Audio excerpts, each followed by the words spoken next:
नमस्कार प्यारे छात्रों। आज हम गुरुबचन सिंह लिखित लक्ष्मी पाठ के बारे में जानकारी लेने वाले हैं। लक्ष्मी पाठ में गुरुबचन सिंह ने प्राणी मात्र पर दया करते हुए प्रेम को दर्शाया है। छात्रों, हम जानते हैं कि हर एक के घर में या किसी के घर में पालतू पशु प्राणी या कोई जानवर होता है। वह पालतू जानवर हमारे परिवार में सदस्य की तरह रहता है। हम जानते हैं हमारे घर में कोई बिल्ली होती है, कोई कुत्ता होता है।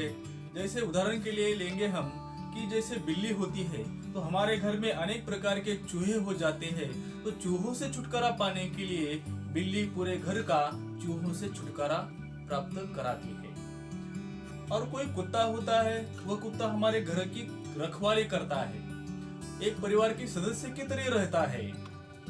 लेकिन हम क्या जानते हैं कि वे जब बूढ़े हो जाते हैं तो उनका क्या होता है?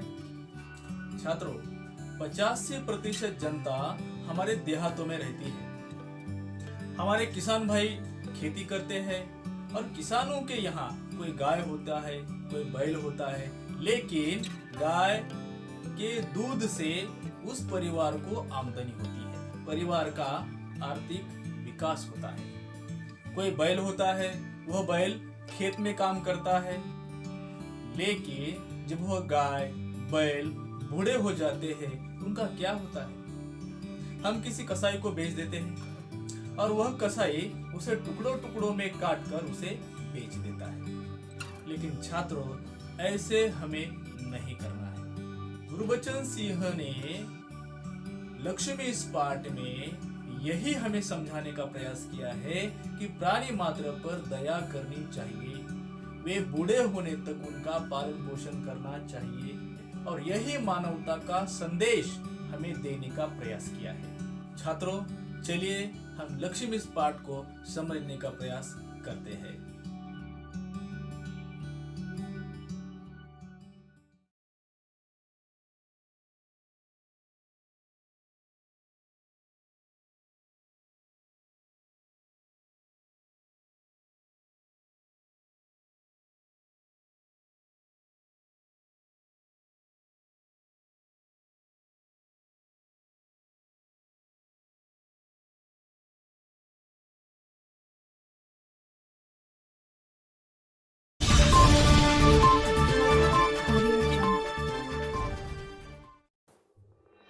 पशु प्रेम की आपने कई मिसालें देखी होंगी। यहाँ हम ऐसे ही एक पशु प्रेमी से आपको मिलाने जा रहे हैं। यह महाशय लॉकडाउन के दौरान बंदरों एवं अन्य पशुओं को भोजन और पानी दे रहे हैं।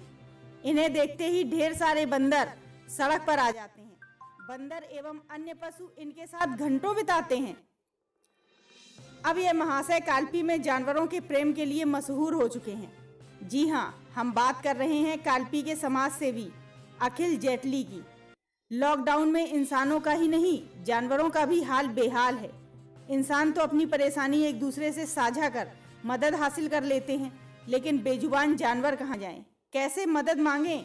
लॉकडाउन से शहर में खान पान का व्यवसाय ठप होने से आवारा जानवरों का भूख मिटाने का सहारा छिन गया है। इन विषम परिस्थितियों में कालपी नगर के समाज सेवी अखिल जेटली जानवरों के लिए खाने का स्वयं इंतजाम करते हैं। इन्हें सुबह शाम रोजाना फुल पावर चौराहा, स्टेशन चौराहा, टर्ननगंज चौराहा, बजरिया, तहसील परिसर, रेलवे स्टेशन आदि स्थानों पर जानवरों को खाना खिलाते देखा जा सकता है। कालपी नगर के बंदर तो उनकी आवाज़ तक पहचानने लगे हैं। उनकी एक आवाज़ पर सारे बंदर झुंड में इकट्ठा हो जाते हैं और चौराहे पर ड्यूटी दे रहे पुलिसकर्मी भी इनकी मदद के लिए आगे आ जाते हैं। कालपी में नगरवासी समाज सेवी की भूरी भूरी प्रशंसा कर रहे हैं।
दिन लड़के ने तैश में आकर लक्ष्मी की पीठ पर 4 डंडे बरसा दिए थे।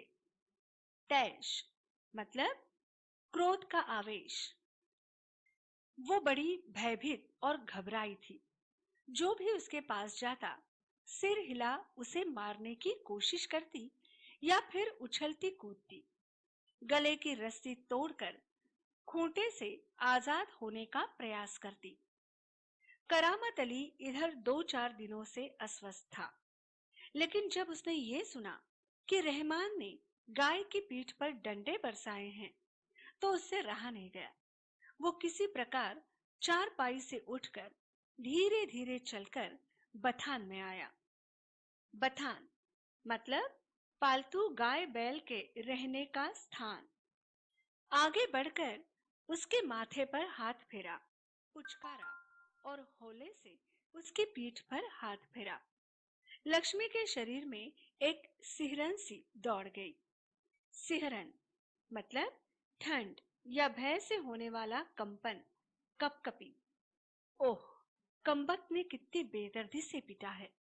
उसकी बीबी रमजानी बोली, लो चोट की जगह पर यह रोगन लगा दो, बेचारी को आराम मिलेगा। करामत अली गुस्से में बोला, क्या अच्छा हो अगर इस लाठी से तुम्हारे रहमान के दोनों हाथ तोड़ दिए जाएं?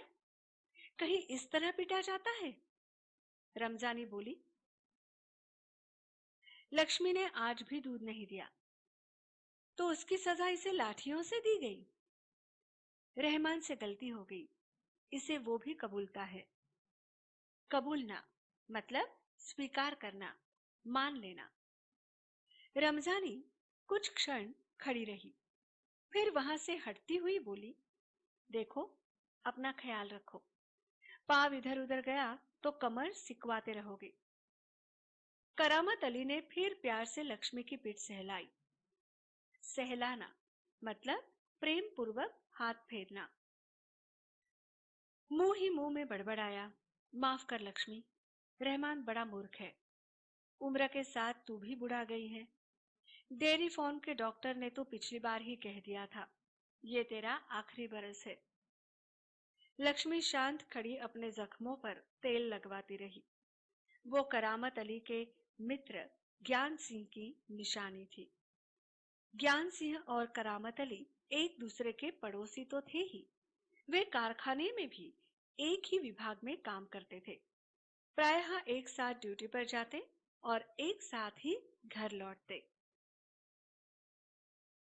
ज्ञान सिंह को मवेशी पालने का बहुत शौक था। मवेशी मतलब कृषि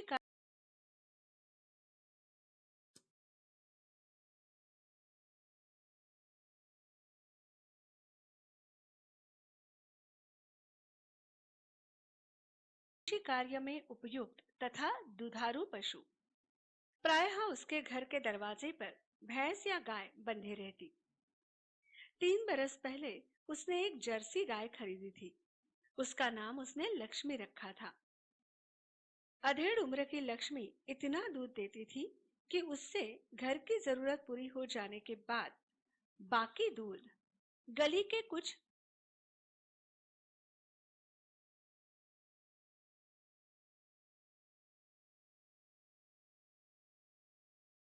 दिन लड़के ने तैश में आकर लक्ष्मी की